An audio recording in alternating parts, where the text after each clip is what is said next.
Hello guys, welcome to পারো smart.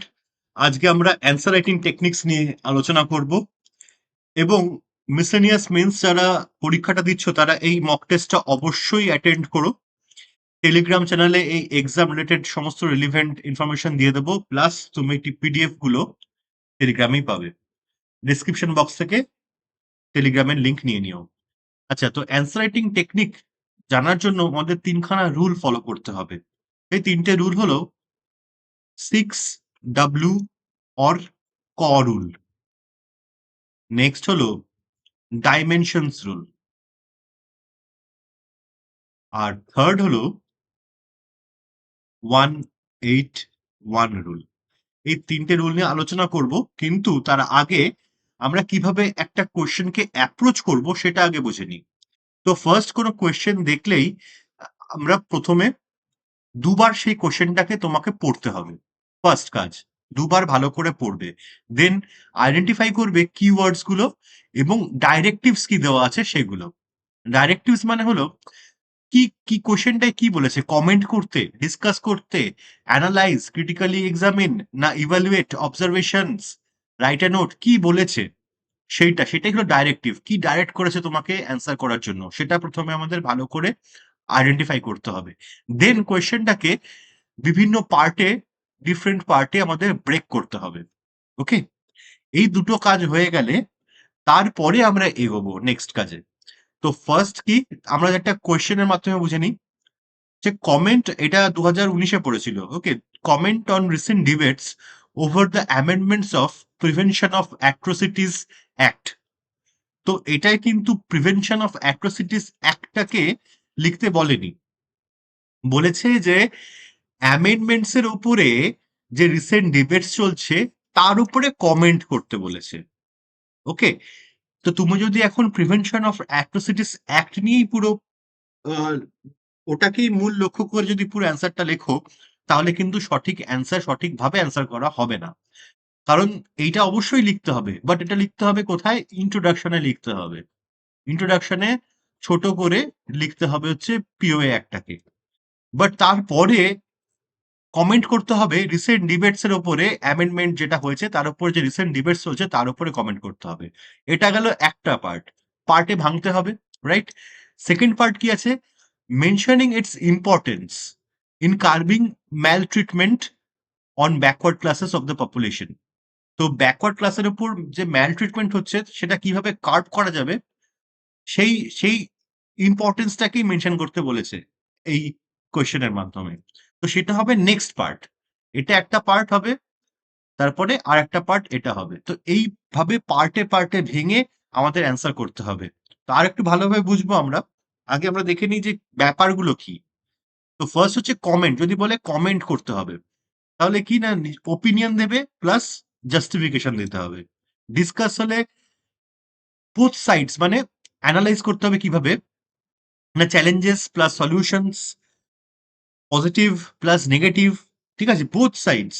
তো দুটো ডিফারেন্ট ওপিনিয়ন, সমস্ত কিছুকে তোমাকে এর মধ্যে দিতে হবে। নেক্সট হচ্ছে ক্রিটিক্যালি এক্সামিন। ক্রিটিক্যালি এক্সামিন মানে তোমাকে প্রোজ অ্যান্ড কনসটাকে নিয়ে বেশি এবং অ্যানালিসিস করতে হবে। অর্থাৎ এই যে কি যে ডাইরেক্টিভ গুলো, এই ডাইরেক্টিভের ওপরেই কিন্তু বেস করে অ্যান্সারটা লিখতে হবে। এর মানে এই নয় যে অন্য পার্ট গুলো লিখবে না। যদি যদি বলা থাকে ক্রিটিক্যালি এক্সামিন, তাহলে কি খালি প্রোজ এন্ড কনস লিখবে আর অ্যানালাইসিস দিয়ে ছেড়ে দেবে? তা নয়। তুমি তার জিনিসটা কি লিখলে, তারপরে অন্যান্য হিস্টোরিক্যাল টাইমলাইন লিখলে সেটাও লিখবে। বাট ওগুলো যেন ফোকাস পয়েন্ট না হয়। ফোকাস হবে হচ্ছে প্রোজ এন্ড কনস, যেটা মেন যে জায়গাটা, মেন যে অ্যান্সারটা সেটা কিন্তু প্রোজ এন্ড কনস এর উপরে হবে। ঠিক আছে, এটাই কিন্তু বেশি লেখা থাকবে। বাদ বাকি সমস্ত কিছুই তুমি টাচ করবে, বাট অল্প করে, প্রিসাইজলি, কনসাইজ ওয়েতে ওগুলো অ্যান্সার করবে। আর এই যে মেন যে পোর্শনটা যেটা বলেছে কোয়েশ্চেনে, সেটার উপরেতে বেশি তোমাকে ফোকাস করতে হবে। ওকে, নেক্সট হচ্ছে ইভালুয়েট। ইভালুয়েটে আমরা কি দেখবো? ইম্প্যাক্টটা কি সেটা জাজ করতে হবে, অ্যাসেস করতে হবে ইম্প্যাক্টটাকে ইভালুয়েটে। এক্সপ্লেন দিলে করতে হবে, ক্লারিফাই করতে হবে, প্লাস এক্সাম্পলের সাথে ক্লারিফাই করতে হবে। তবে প্রত্যেকটা কোশ্চেনেই কিন্তু আমাদের এক্সাম্পল এবং কারেন্ট যে নিউজ, তার সঙ্গে যে রিলেভেন্ট কোনো কারেন্ট নিউজ থাকে ওই টপিকের উপরে, তাহলে অবশ্যই সেটাকে দিতে হবে। তাহলে অ্যান্সারটা আরো ভালো হবে। নেক্সট যদি বলে write a note, write a নোটের উপরে অনেকগুলো কোয়েশ্চেন পড়েছে। আমাদের পরীক্ষাতে write a note on MSP, ঠিক আছে? 2021 এই পড়েছিল। তো আবার রাইট এ নোট অন ওবিওআর, হ্যাঁ? এগুলো সব পড়েছে। তো এইটার কি, এটা হচ্ছে ফ্যাক্ট বেসড সামারি। ওকে? ফ্যাক্ট থাকবে, সেটাকে বেস করে সামারি লিখতে হবে। কিভাবে আমি নেক্সট স্লাইডে বলছি কিভাবে লিখতে হবে। নেক্সট যে অবজারভেশনস, অবজারভেশনস এ কি লিখতে হবে? হাইলাইটস করতে হবে কি ফাইন্ডিংস আর ট্রেন্ডস। ট্রেন্ডস মানে কারেন্ট ট্রেন্ডস, এবং কি ট্রেন্ড ছিল, এখন কি আছে সেটা। জেনেসিস মানে কি? জেনেসিস মানে অরিজিন, মানে হিস্টোরিক্যাল যে রুট, সেই রুট কজেস সেগুলোকেও মেনশন করতে হবে। এইগুলো হচ্ছে ফোকাস পয়েন্ট। ওকে? এইগুলো হচ্ছে, এইগুলোকে ফোকাসে রেখে বাদবাকিগুলোকে লিখতে হবে। হলো নেক্সট। নেক্সট হচ্ছে রুল গুলো দেখে নিই। আচ্ছা, এবার তো এটা তো গেল হলো যে কিভাবে অ্যাপ্রোচ করব। এবার হচ্ছে কি লিখবো? Next point.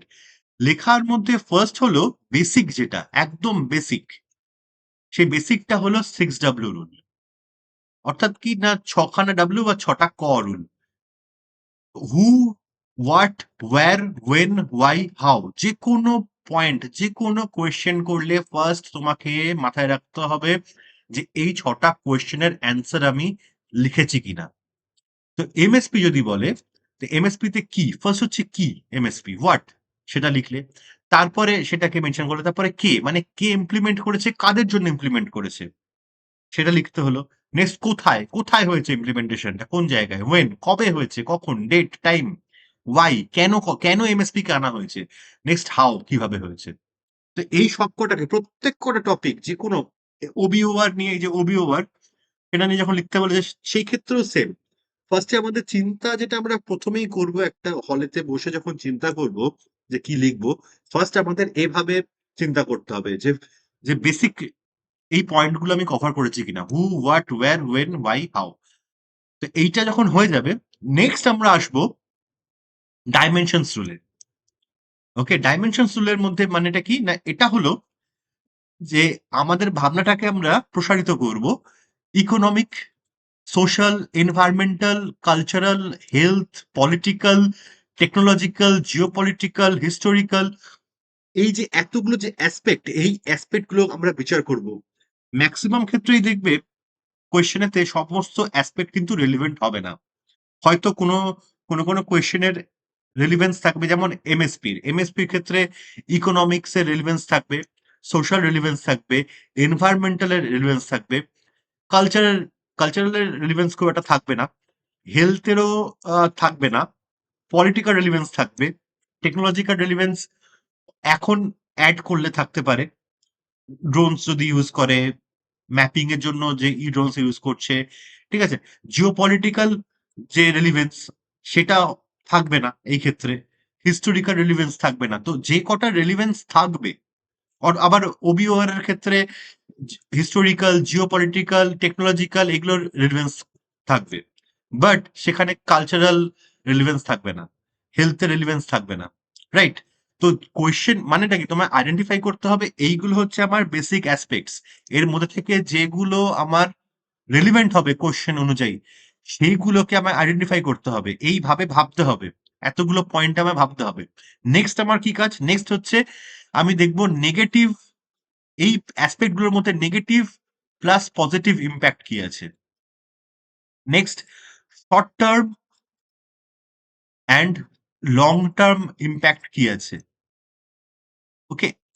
এই জিনিসগুলো আমরা তারপরে দেখব। তো ধরো ইকোনমিকে আমরা ধরলাম এমএসপির ইকোনমিক রেলিভেন্স আছে। দেন তার নেগেটিভ ইম্প্যাক্ট কি আছে, পজিটিভ ইম্প্যাক্ট কি আছে, শর্ট টার্মে কি ইম্প্যাক্ট আছে, লং টার্মে কি ইম্প্যাক্ট আছে। এভাবে একটা একটা পয়েন্টকে প্রসারিত করব আমরা।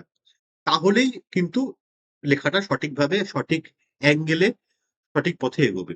তো নেক্সট এটা যখন আমাদের হয়ে যাবে, নেক্সট 181 রুল, এটা থার্ড রুল এবং most important rule.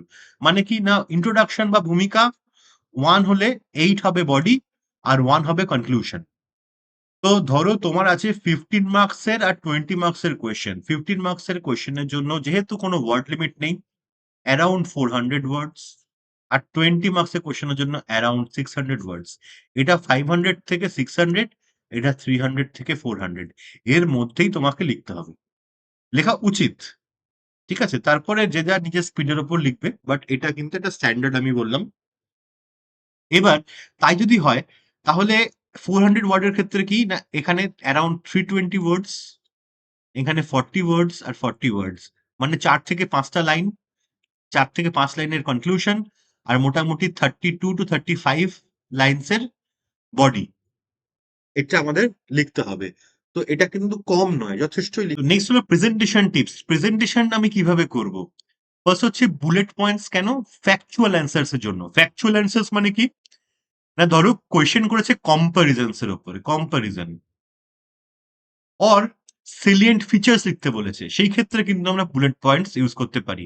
But maximum ক্ষেত্রে কোয়েশ্চেন্স কিন্তু পড়ে অ্যানালিটিক্যাল বা ডিসকাশন বেসড, সেই ক্ষেত্রে প্যারাগ্রাফ ইউজ করাই হচ্ছে শ্রেয়। আমি বলবো তোমরা মিক্সও ইউজ করতে পারো, মিক্স। কিছু কিছু ক্ষেত্রে বুলেট পয়েন্টস দিলে, ম্যাক্সিমাম ক্ষেত্রে প্যারাগ্রাফ লিখলে, প্যারাগ্রাফের মধ্যে তোমরা বুলেট পয়েন্টস অ্যাড করলে, এটাও করতে পারো। নেক্সট হচ্ছে যে কটা পয়েন্ট দেবে, কোনো টিচার যিনি খাতা দেখবেন তার পক্ষে পসিবল না যে সব কটা লাইন পড়ে দেখবে, আর হাতের লেখাও সবসময় অত ভালো থাকে না যে পড়তে ইচ্ছা করবে। সেই ক্ষেত্রে কি করবে না, যে কিওয়ার্ড গুলো আছে সেগুলোকে অবশ্যই আন্ডারলাইন করবে, অবশ্যই আন্ডারলাইন করবে। কি আন্ডারলাইন কিভাবে করবে? Blue pen and black pen use করবে, প্রিফারেবলি ডট পেন ইউজ করবে, জেল পেনে কিন্তু দাগ পড়ে যায়। তো ব্লু পেনে যদি লেখো তাহলে ব্ল্যাক পেনে দাগ দেবে নিচে, আন্ডারলাইন করবে, অবশ্যই আন্ডারলাইন করবে। নেক্সট হচ্ছে ফ্লোচার্ট আর ডায়াগ্রামস অ্যাড করার চেষ্টা করো, যেগুলো রেলিভেন্ট। আচ্ছা, ডায়াগ্রামস ছাড়া ম্যাপ, যে কোনো ধরো জিওপলিটিক্যাল কোনো কোশ্চেন পড়েছে, যেখানে কোশ্চেনের মধ্যে কোনো কনফ্লিক্টের কথা বলেছে, যে যেরকম ইসরায়েল প্যালেস্তাইনের কনফ্লিক্ট, সেই ক্ষেত্রে কি করবে না, এই যে ম্যাপের যে আউটলাইন সেটা অবশ্যই অ্যাড করার চেষ্টা করো। তার জন্য এই নয় যে ভালোভাবে পুরো একদম সুন্দরভাবে ছবি আঁকতে হবে, সেটার কোনো প্রয়োজন নেই। এরকম একটা সাধারণ যে আউটলাইন করলেই হবে, যাতে বোঝা যায় যেটা একটা ইসরায়েল। ঠিক আছে, এরকম একটা সাধারণ আউটলাইন করলেই কাজ চলে যাবে। দিয়ে পয়েন্ট করতে হবে কোনটা গাজা। ওকে, এবং গাজা পয়েন্ট করে দিলে, এভাবে এভাবেই অ্যান্সার করো। এইটুকু করলেই হবে, এরকম না যে একদম পারফেক্ট ছবি আঁকতে হবে, তার কোনো প্রয়োজন নেই।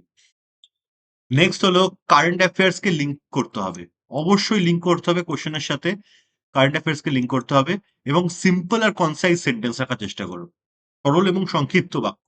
ওকে, তো ইন্ট্রোডাকশনের ক্ষেত্রে কি? ইন্ট্রোডাকশনের ক্ষেত্রে এবার আমরা একটু আরেকটু ডিপে যাই। ইন্ট্রোডাকশনের ক্ষেত্রে আমাদের ইউজ করতে হবে ডেফিনিশন, ডেফিনিশনটা দিতে হবে, প্লাস প্লাস তার সঙ্গে আমাদের অ্যাড করতে হবে রিসেন্ট কোনো যদি ইন্ডিসেস থাকে ইন্ডিসেস, র্যাঙ্কিং,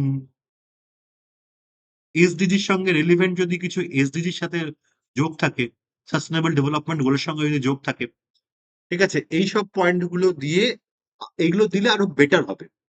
ওকে, এবং কনটেক্সট, যেটা মোস্ট ইম্পর্টেন্ট, কনটেক্সট, কোন কনটেক্সটে কোশ্চেনটা করেছে সেই কনটেক্সটটা। হ্যাঁ, এই এই 4টে জিনিস অ্যাড করতে হবে, তাহলেই তোমার 4 থেকে 5 লাইন হয়ে যাবে। তো ইন্ট্রোডাকশনের ক্ষেত্রে আমি দিয়েছি কিছু সাস্টেনেবল ডেভেলপমেন্ট গোলস, এগুলো মাথায় রেখো, প্রত্যেক কটা কোশ্চেনের সঙ্গে কোনো না কোনো এসডিজি যাবে, এবং এসডিজি যোগ তো হবেই অ্যাট এনি কেস। উইমেনের ক্ষেত্রে থাকলে জেন্ডার ইকুয়ালিটির একটা থাকে, কোয়ালিটি এডুকেশন থাকতে পারে, গুড হেলথ থাকতে পারে, অনেক কিছুর সঙ্গে অনেক কিছু অ্যাডেড। ক্লাইমেটের জন্য ক্লাইমেট অ্যাকশন আছে, ব্লু ইকোনমির জন্য বলেছিলাম যে লাইফ বিলো ওয়াটার আছে। তো এরকম ভিন্ন ভিন্ন জন্য এইগুলো পড়ে নাও, এগুলো মনে রাখার চেষ্টা করে, এগুলো 17খানা পয়েন্ট আছে, 17টা এসডিজি, অ্যাড করে দিও, এগুলো কাজে লাগবে। নেক্সট হচ্ছে রিপোর্টস আর ইন্ডিসেস আমি দিয়েছি 20টা, যেগুলো 2025-এর একদম রিসেন্ট যেগুলো, সেগুলোই আমি অ্যাড করেছি এখানে। এরপরেও তোমরা যেগুলো জানো সেগুলো অ্যাড করে দিতে পারো, তাহলে অ্যান্সারটা ভালো হবে। এগুলো সব হচ্ছে ইন্ট্রোডাকশনে দেবে। ওকে, নেক্সট কনক্লুশন। কনক্লুশনেতে আসলে কি, বডি তো আমি আগে আলোচনা করেছি কিভাবে অ্যাপ্রোচ করবে, কনক্লুশনটা কি করবে? কনক্লুশন অবশ্যই হবে ফরওয়ার্ড লুকিং, ফরওয়ার্ড লুকিং হতে হবে, প্লাস পজিটিভ হতে হবে।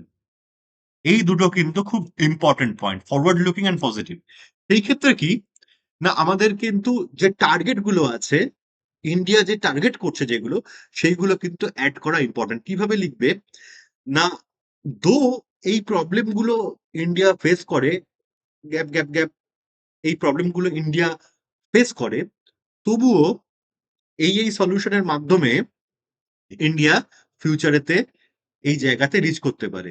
তো কোথায় রিচ করতে পারে সেটাই তখন লিখবে, যে ইন্ডিয়া ভাবছে 2030 সালের মধ্যে 45% রিডিউস করবে। এই কাজগুলো করলে এগুলো রিডিউস করতে পারবে। তো এইটা একটা লাইনের মধ্যে, দু তিনটে লাইনের মধ্যে এটাকে পুরো লিখে ফেলতে হবে। ঠিক আছে? আর তার সঙ্গে সঙ্গে এই পয়েন্ট গুলো অ্যাড করো ভিন্ন ভিন্ন কোশ্চেনের জন্য। কোনো ক্ষেত্রে এনভায়রনমেন্টের কোশ্চেন থাকলে তো অবশ্যই অ্যাড করবে, সোশ্যাল কোনো কোশ্চেন থাকলে অবশ্যই অ্যাড করবে। ঠিক আছে? যেমন social question, education, skill development, women নিয়ে থাকলে সেগুলো নিয়ে অ্যাড করবে। ঠিক আছে? করে অ্যান্সারটা আরো বেটার হবে এভাবে এগোলে। ওকে? তো আজকে এতটুকুই। চলো টাটা।